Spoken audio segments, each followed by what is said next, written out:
Imagine watching an atomic bomb explode over a warship and expecting nothing but twisted steel and sinking debris.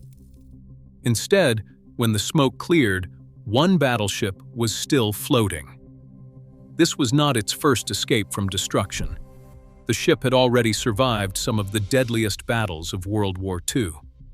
Sailors had begun treating the ship almost like a legend, a vessel that simply refused to disappear. The question was no longer whether the ship would survive war. It became how much punishment one ship could possibly endure. The ship's name was USS Nevada, and its most unbelievable test was still ahead. At 7:55 in the morning, the thunder of bombs and sirens ripped through Pearl Harbor. On Battleship Row, Nevada's crew scrambled as the general quarters alarm rang out. The first shockwave hit, water erupting near the bow, followed by the unmistakable jolt of a torpedo slamming the port side. Within minutes, the ship listed 4 degrees, seawater pouring into forward compartments. But inside the engine rooms, Lieutenant Donald Ross and his men fought through smoke and steam to light the boilers. Against every expectation, Nevada's engines roared to life in just 30 minutes, a feat that usually took hours. Captain Francis Scanlon, back aboard from shore, ordered the lines cast off. Amid chaos and falling bombs, officers and deck crews worked in near darkness, steering the only battleship to break free from its moorings. Nevada pushed forward under her own power, battered but moving, her silhouette alone in the channel, a target, but also a symbol. Each decision, each desperate maneuver, carried the weight of the harbor's fate and the lives of thousands. Captain Francis Scanlon faced a brutal calculation as Nevada pushed down the channel, flames licking at the decks and water flooding the forward compartments. If the battleship sank in the main channel, it would choke off the only escape route for the rest of the Pacific Fleet. The risk was immediate and enormous. One wrong move, and the harbor's lifeline would be blocked by a steel tomb. At 8:30 in the morning, Scanlon gave the order to ground Nevada at Hospital Point. The crew began counter-flooding starboard compartments, deliberately filling them with seawater to balance the list and keep the ship upright.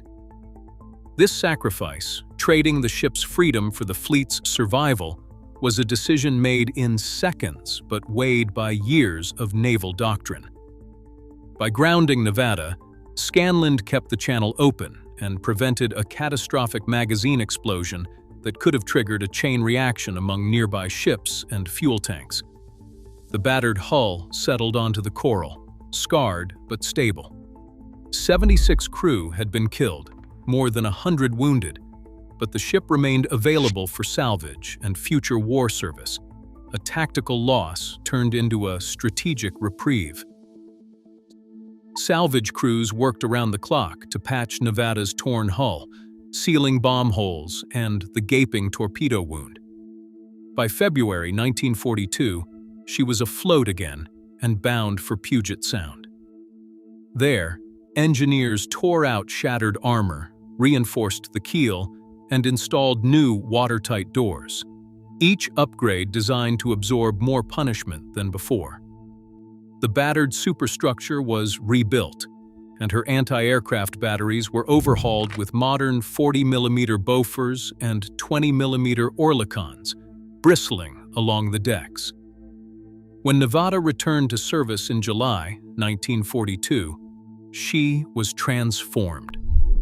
At Utah Beach on D-Day, her guns thundered through the early morning, firing 1,230 rounds to break German defenses.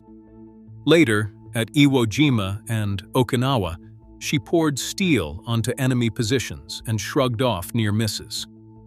Each battle added to the ship's reputation, not just a survivor, but a weapon reborn, forged by fire and made ready for whatever came next.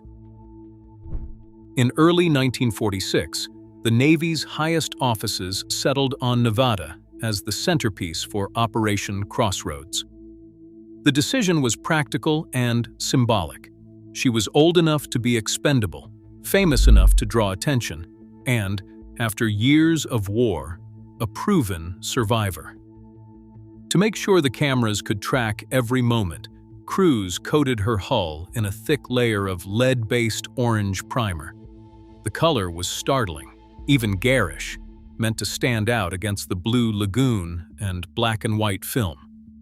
Instrument racks crowded her decks, bristling with pressure gauges and Geiger counters, all welded in place to capture the coming shock. Newspapers ran photos of the glowing ship, calling her the Orange Ghost of Pearl Harbor. For some, the sight was a point of pride, and for others, it was a jarring reminder that a legend was now just another test subject, waiting in line for the most destructive experiment in naval history. On July 1st, 1946, a B-29 lined up over Bikini Atoll. Its bomb bay doors opened above the orange hull of Nevada.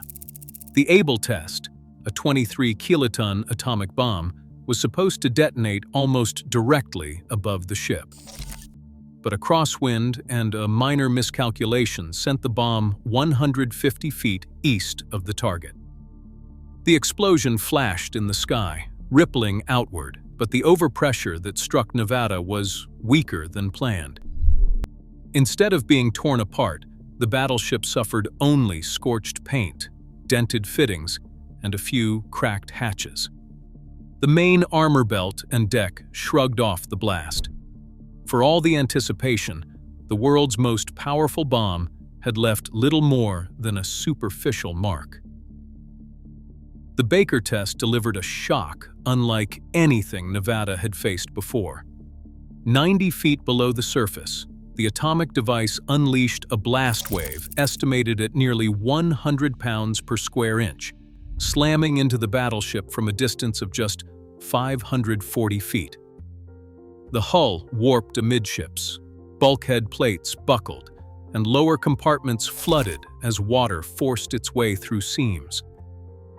Yet while smaller ships nearby sank outright, Nevada refused to go under.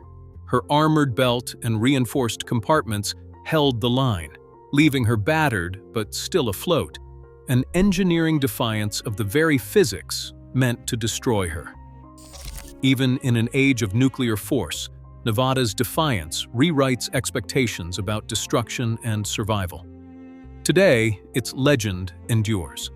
A stark reminder: not every weapon guarantees victory or erases resilience.